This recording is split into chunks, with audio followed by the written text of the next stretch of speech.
কোভিডের সময় অনলাইনে অলংকার বিক্রি শুরু করেছিলেন লুবনা জাহান। সামাজিক যোগাযোগ মাধ্যমে ভালো সাড়া পাওয়ার পর এখন তার অনলাইন ব্যবসার পাশাপাশি হয়েছে নিজস্ব দোকানও। লুবনার মতো অনেক উদ্যোক্তার ব্যবসার যাত্রা শুরু হয়েছে ই-কমার্সের মাধ্যমে। প্রথমে তো আসলে এক্সপেরিমেন্টাল ছিল, যে প্রোডাক্টগুলো দিই কেমন লাগে, সবাই কিভাবে কি দেখে, অ্যাপ্রিসিয়েশনটা খুব বড় একটা বিষয়। তখন আমি ছবি দেওয়ার পরে সেল হলো, মানুষজন সেলের থেকে বেশি হলো কমেন্টস, মানে সবাই এত ভালো ভালো কমেন্ট করছিল যে আমার উৎসাহটা দ্বিগুণ হয়ে গেল। তারপর আমি আরও বেশি কাজ করা শুরু করলাম। একসময় ব্যবসা মানেই ছিল দোকান বা শোরুম, এখন একটি স্মার্টফোন, ইন্টারনেট সংযোগ আর একটি ফেসবুক পেজ দিয়েই শুরু হচ্ছে নতুন ব্যবসা। পোশাক, অলংকার, খাবার, কসমেটিক সহ নানা পণ্য পৌঁছে যাচ্ছে ক্রেতার দোরগোড়ায়।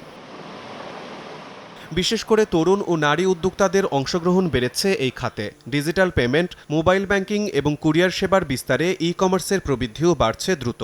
আজই নিন রবি ওয়াইফাই আর কুইজ খেলে প্রতি সপ্তাহে জিতেন টিভি। সবসময় আমাদের সুযোগ হয় না, ধরেন দোকানে যাওয়া বা আসা। তো অনলাইনে একটা প্রোডাক্ট কিনলে একটা সুবিধা থাকে কি, আমরা বিভিন্ন কমেন্ট বক্স থেকে রিভিউ দেখতে পারি যে প্রোডাক্টটা ভালো কিনা বা খারাপ কিনা।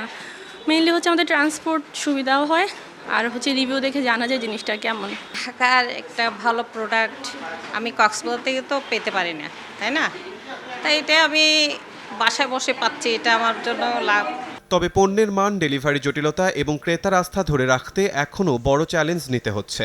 সংশ্লিষ্টরা বলছেন, সঠিক নীতিমালা ও সহজ অর্থায়ন নিশ্চিত করা গেলে আরও অনেক নতুন উদ্যোক্তা তৈরি হবে। বিশ্লেষকদের মতে, প্রযুক্তি নির্ভর এই ব্যবসা শুধু উদ্যোক্তা তৈরি করছে না, কর্মসংস্থান ও ডিজিটাল অর্থনীতিতেও রাখছে গুরুত্বপূর্ণ অবদান। শিমুল হোসেন, সময় সংবাদ, ঢাকা।